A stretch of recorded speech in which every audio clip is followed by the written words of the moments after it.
नमस्कार, crime spot में आपका स्वागत है। मैं डॉक्टर वरुण उपाध्याय। आज हम क्राइम स्पॉट में बात करेंगे एक हॉन्टेड प्लेस की, वो भूतिया जगह जहाँ पे दिन में भी आपको एहसास होगा कि आपके आसपास कोई चल रहा है लेकिन वो दिखाई नहीं पड़ रहा है। वहाँ सरकार ने बाकायदा बोर्ड लगाकर लिखा है कि 6 बजे के बाद अंदर जाना मना है। जी हाँ, हम बात कर रहे हैं जैसलमेर से लगभग 15 किलोमीटर दूर एक गांव कुलधरा की। कुलधरा जैसलमेर से 15 किलोमीटर दूर है और सड़क से आप जैसे ही लगभग सड़क के रास्ते से 15 किलोमीटर जाएंगे तो राइट हैंड साइड कुलधरा पड़ेगा। वहाँ जाते ही आपको, अब तो खैर राजस्थान पर्यटन ने उसको ले लिया है, वो जगह राजस्थान पर्यटन के अंतर्गत आता है, जिससे कि वहाँ रख रखाव हो सके और किसी तरह की असुविधा ना हो। पुरातत्व सर्वेक्षण विभाग भी वहाँ अपना काम कर रहा है, उसके अधीन भी वो जगह है। और कुलधरा एक ऐसी जगह है कि आप जाएंगे दिन में तो आपको महसूस होगा कि आपके आसपास कोई चल रहा है। 2017 में मैं भी गया था तो मुझे लगता था जैसे कोई बगल से गुजर के तेज़ी से निकल गया, लेकिन कोई दिखा नहीं। फिर कई बार लगता था ये शायद भ्रम हो, क्योंकि हम लोग दिमाग में बना के आए हैं कि ये इस तरह की जगह है। और बहुत ही विकसित गांव कह लीजिए, 200 साल 250 साल पहले बसा वो गांव। सड़कें चौकोर और सभी घरों के सामने एक फिक्स साइज की सड़कें बनी हुई थी। सभी घरों के पीछे वेंटिलेशन के लिए एक गली छोड़ी गई है। और लगभग अभी तो घर वहाँ जो भी पुराने थे खंडहर जैसे हैं, लेकिन आप देखेंगे तो सभी घरों के सामने पेड़ लगे थे। शायद ये अनिवार्य था, हालांकि है आसपास सारा रेगिस्तान, बालू बालू ही है, लेकिन फिर भी उसमें भी जो पेड़ पौधे उग सकते हैं वो लगाए गए थे। बहुत उन्नत किस्म के आपको तालाब मिल जाएंगे। वाटर हार्वेस्टिंग सिस्टम का ध्यान रखा गया था कि पानी आसपास के लगभग 200-300 मीटर तक एक चबूतरा बनाया गया था कि जो भी बारिश का पानी हो वो कलेक्ट हो। फिर उसमें सीढ़ियाँ बनाई गई थी कि पानी जैसे जैसे कम हो तो पानी गंदा ना हो, जैसे जैसे कम हो उतर उतर के लोग लें। ये तमाम चीज़ें थी। मंदिर मिल जाएगी सुव्यवस्थित ढंग से बने हुए, और 2 मंजिले 3 मंजिले मकान बनाए गए थे मोटे मोटे पत्थर के। तो तमाम चीज़ें हैं।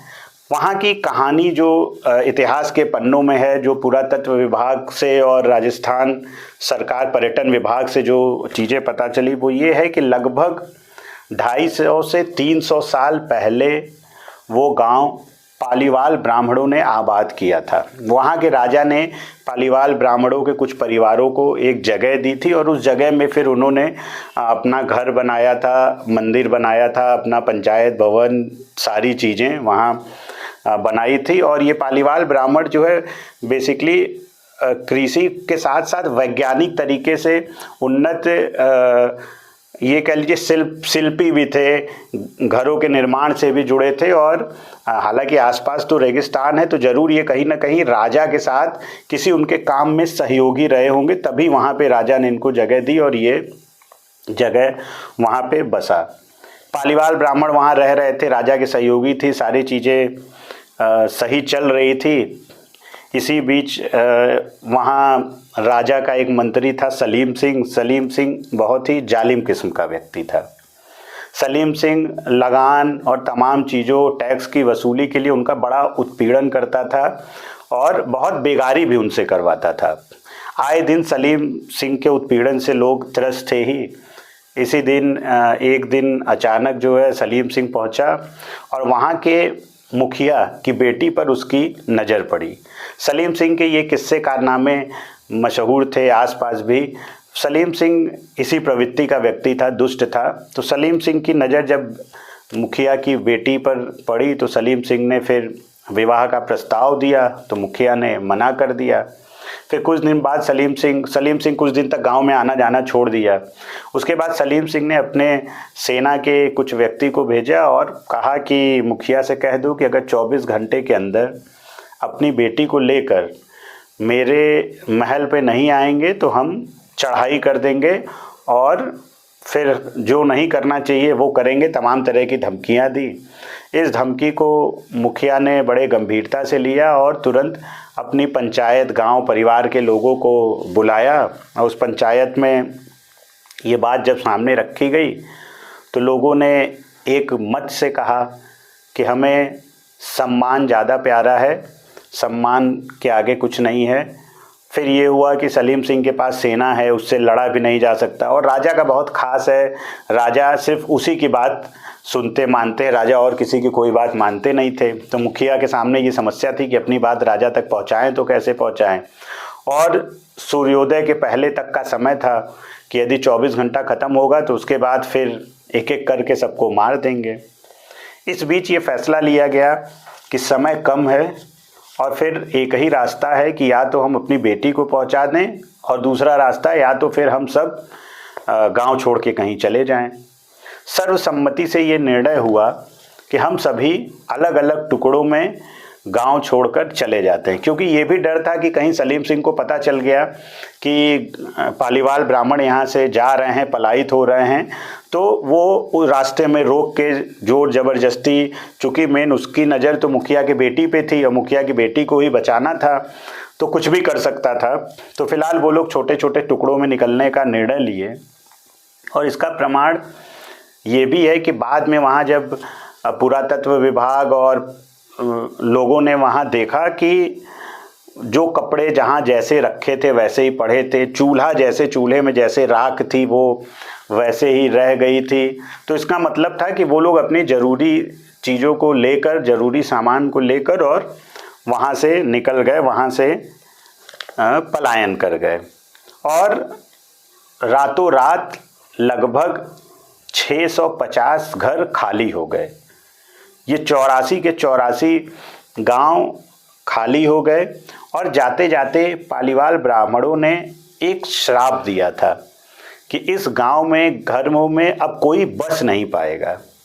और उनके श्राप का नतीजा ये रहा कि कई लोग बताते हैं वहाँ आसपास कि यहाँ जो भी बसने की कोशिश किया वो किसी बीमारी या दुर्घटना का शिकार हुआ, या रात में सोया और सुबह फिर उठा ही नहीं। तो लोगों को समझ में आया, लगातार इस तरह की घटनाएं हो रही थी, तो लोग समझे कि कहीं ना कहीं ये श्राप की ही देन है। फिर उसके बाद कोई वहाँ बसने नहीं गया और वो गांव आज भी देखेंगे उजाड़ है। कुछ घर, मंदिर, कुएं, तालाब ठीक है, बाकी सारे घर खंडहर हो चुके हैं। उसके बाद पालीवाल ब्राह्मण वहाँ से कहाँ चले गए ये भी नहीं पता चला, लेकिन इतिहासकार बताते हैं कि वो राजस्थान के आसपास ही छोटे छोटे टुकड़ों में बस गए। आसपास जो भी ज़िले थे जो राजा के क्षेत्र के बाहर थे वहाँ जाके बस गए।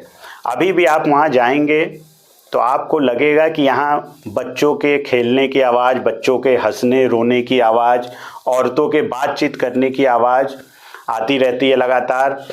बर्तनों के खटकने की आवाज़ आती है, लगेगा जैसे रसोई के आसपास जो जगह है वहाँ पे बर्तनों की आवाज़ आ रही है, लेकिन कोई दिखता नहीं है।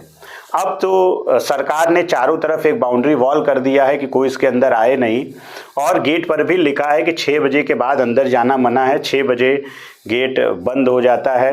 गांव के लोग भी कहते हैं कि हम लोग भी दिन में ही जाते हैं, लेकिन हम लोगों ने भी बहुत तरह की आवाज़ें सुनी, इसलिए वहाँ से हम दूर रहते हैं।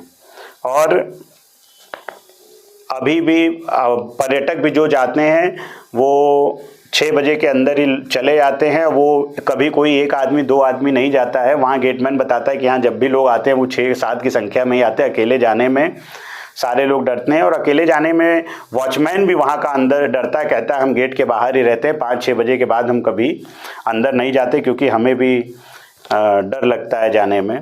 वहाँ के घरों को देखेंगे तो आपको समझ में आएगा कि बहुत ही वैज्ञानिक तरीके से बनाया गया है। सभी घरों में वेंटिलेशन की व्यवस्था है, सभी घरों में किचन, कमरे वास्तु के हिसाब से बनाए गए हैं, टॉयलेट वास्तु के हिसाब से बनाया गया है।